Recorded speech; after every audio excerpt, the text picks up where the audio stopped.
Hello Taurus, Sun, Moon, Rising, and Venus signs. Kamusta kayo? Sana po'y nasa mabuti kayong kalagayan. Welcome back po sa Star Tarot. At kung bago kayo rito, welcome din po kayo. Please subscribe, like, share my videos, and leave me a comment kung nakaresonate kayo. So Taurus, napakaganda. We have abundance. Ayan, so you are going to count your blessings during this period, kasi you are acknowledging na marami na kayong biyaya, marami ng blessings ang binigay sa iyo ng universe, and maaari ngayon you are going to be grateful. Maaari ngayon lang kayo makakaalala na magdasal ng pasasalamat sa lahat ng mga biyayang yan na binigay sa inyo ng divine. At mas marami pa ang dadating, mas marami pang biyaya. You will be receiving abundance, no? You will be receiving abundance of anything, no? Sa buhay ninyo. Kasi nga, 'di ba, kapag tayo nagpapasalamat, kapag tayo ay grateful for what we already have in our life, at kung nagpapasalamat na tayo sa kung ano pa man ang parating, talagang the divine will never fail you, 'di ba? Mas papadalhan ka pa ng mas marami. Diba? You will be blessed with more. So, maraming salamat, Taurus, for subscribing to my channel. And if you haven't subscribed yet, subscribe na kayo. Maraming salamat din for not skipping the ads, no? Kasi malaking bagay po yan sa akin. Thank you. So, we have phases and cycles. Ganyan talaga ang buhay. Diba? Ang buhay is also about cycles. Mayroong mga puntong magtatapos ang isang bagay, isang sitwasyon, kasi meron ng nakahandang magsimula. No? So, ganun. There is a beginning with every ending. Di ba? Kaya, sa ngayon, maybe you are facing an ending because something new is about to start. Something new is about to come in.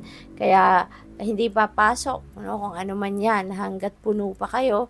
Kaya you need to end something, you need to let go of something para magkaroon kayo ng room, para sa mga bagong dadating. And also, this is time of releasing.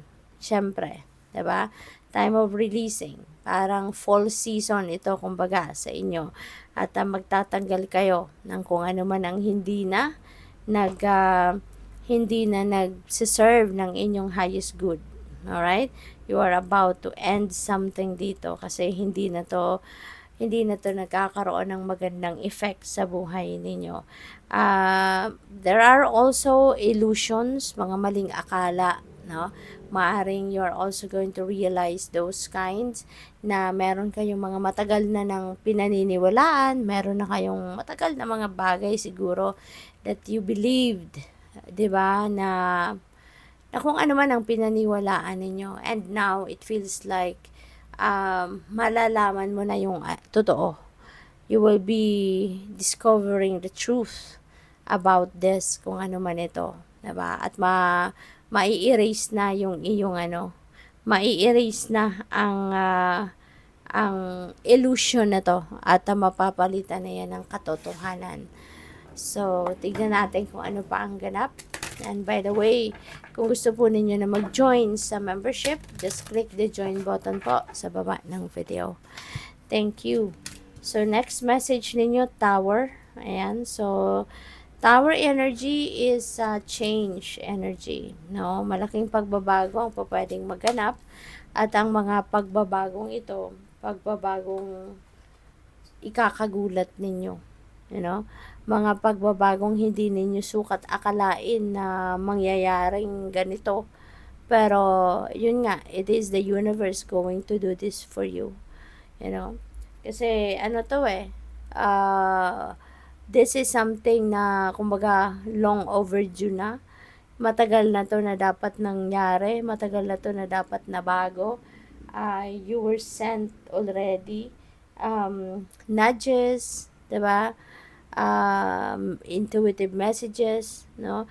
Ginagabayan ka na ng universe na baguhin mo, ikaw ang gumawa nitong pagbabagong ito. Pero for whatever reason, maaaring hindi ninyo na napapansin, or maaaring hindi ninyo pinansin, no? Kaya naman the universe is going to do it for you na sa ngayon. So, mayroong malaking pagbabago dito na magaganap.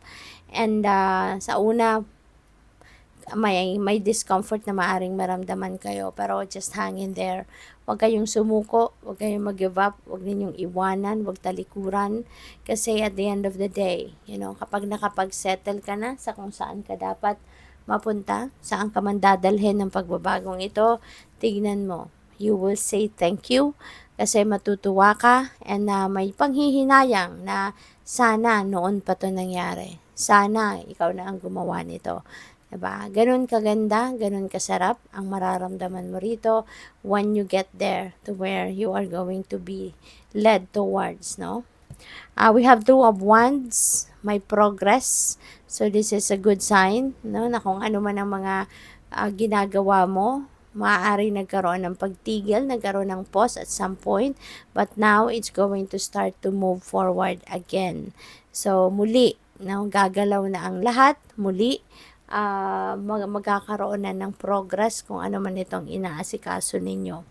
So we also have the King of Pentacles. Si King of Pentacles naman, this is an energy, no, na that signifies financial freedom, financial comfort.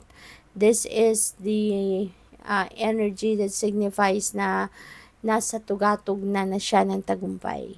Diba? So maaaring lahat or most of you, no, baka nandun na kayo sa trono na katulad ng kay King of Pentacles, na asensado na kayo, marami na kayong savings, meron na kayong magandang trabaho, mataas ang posisyon, maybe you're a leader, maybe you're the manager, supervisor, mga ganon.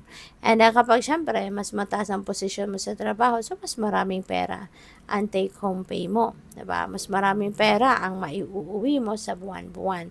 Kaya, this is also the time wherein you will be experiencing financial comfort, abundance, prosperity, and freedom. So, good luck sa'yo.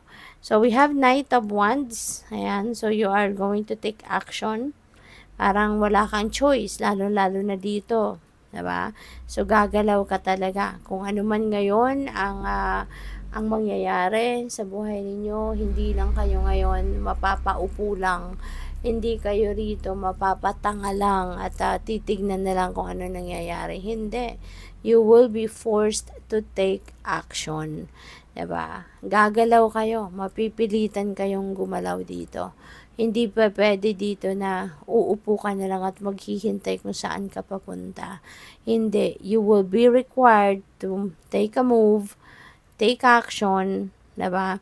At sundin mo kung ano yung bulong sa'yo ng universe para mapunta ka sa tamang path. So, what else? We have the Fool. This is a new beginning energy. Okay?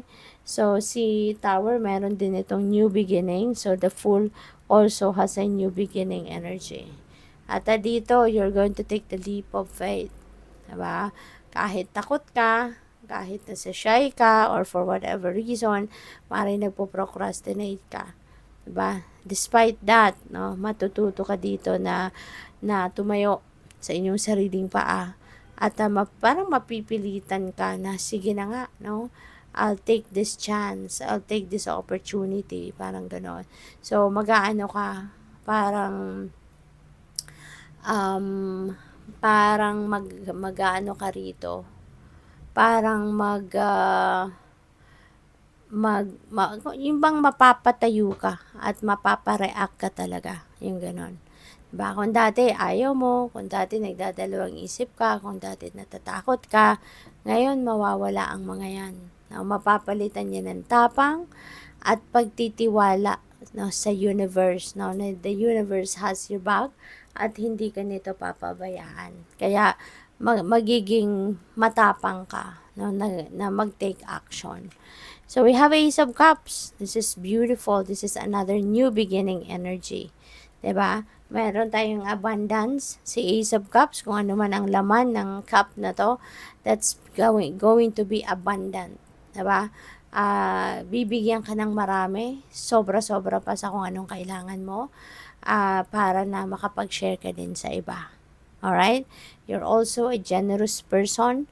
Kaya, bibigyan ka din ng pagkakataon ng universe to bless other people, gamit-gamit kung ano man yung blessings din na ibibigay niya sa iyo.